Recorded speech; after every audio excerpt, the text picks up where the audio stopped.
There's no better peanut butter dessert in the world than my honorable peanut butter blondies found in my cookbook, Basic Bitchen. Inspired by the best Girl Scout cookie of all time, and that is the Tagalong. These peanut butter blondies are 3 layers. They've got the peanut butter blondie bottom, they've got a peanut butter filling, and they're topped with chocolate, of course, because there is no better pair in history than peanut butter and chocolate. Alrighty, I thought it would be super helpful if I just quickly run through all of the ingredients we'll need for these guys, starting with the parchment paper and a 9x9 baking pan. Peanut butter, you'll need about 2, I would say, of these, creamy, because you're gonna go through about 1.5 cups worth. 1 stick of butter, unsalted, that's 8 tablespoons. Semi-sweet chocolate chips, any brand you like, you're gonna use 8 ounces.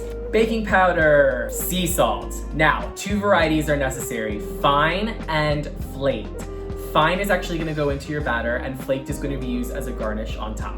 2 eggs, vanilla extract, heavy whipping cream, all the sugars. You're gonna need confectioners, AKA powdered sugar, 1 cup of this, and 3/4 a cup of light brown sugar, and just pure cane sugar. All-purpose flour. Preheat your oven to 350 degrees Fahrenheit. Take your 9x9 inch baking pan and grease it with butter. Line it with parchment paper, and then grease your parchment paper so that it's easily removable once we bake our blondies. Just in this bowl is 1.5 cups of all-purpose flour, a teaspoon of your fine sea salt, and a teaspoon of your baking powder, and all you need to do is just whisk them together and set aside. Easy enough, right? Next, you're going to take that stick of butter and you're going to melt it and wait until it gets room temperature. From there, we're gonna add our sugars and our wet ingredients. First being 2 teaspoons of vanilla extract,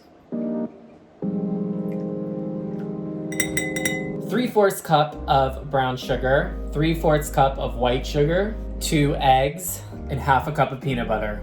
From here, you're just gonna take your whisk and mix everything up. Now you should technically just transfer your flour mixture into your wet mixture slowly, gradually, but I like to just dump the wet mixture in with my dry and start mixing. So once I got this mixed, I transferred it to the baking dish, and now I'm just making sure it's even in the pan. From here, I'm gonna put it in the oven for about 25 to 30 minutes. You're gonna want your corners to set, but the middle's gonna remain slightly gooey. All right, this looks awesome. What you wanna do is just allow it to cool in its pan for 10 minutes before transferring the blondies to a cookie sheet with a wire rack, and remove the parchment paper as you do that. So as the blondies begin to cool, you can make your peanut butter filling, which is literally just mixing 1 cup of powdered sugar with 1 cup of creamy peanut butter.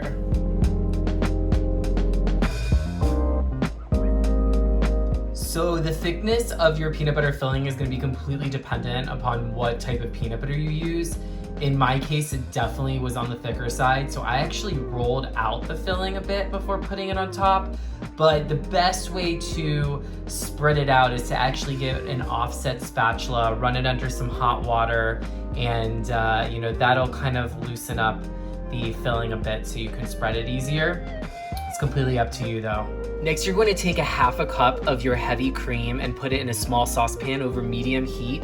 Once it starts to bubble a bit, that's when you're going to transfer it directly and pour it over your 8 ounces of semi-sweet chocolate chips and let it stand for 5 minutes. So I actually smoothed my peanut butter filling down with a butter knife, and now that 5 minutes has passed, I am mixing my heavy cream with my chocolate chips, which are melting, to turn this into a ganache. Now's the fun part. Once my ganache has been made, I'm going to start pouring it directly over my blondies with the filling on top. If you're an expert at this, you can kind of just dump it all at once.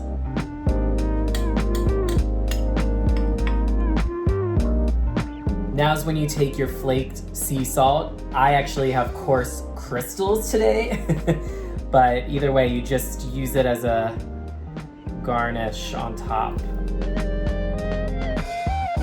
That ought to do it. And you allow these to set. All right, I've already started cutting these up. I typically make about 16 bars, and just to show you one up close, yum, it's gooey, it's got 3 layers. Woo. So good. You can allow your ganache to set for a little bit longer, but yeah, I'm hungry, I'm going in now. Hope you enjoy.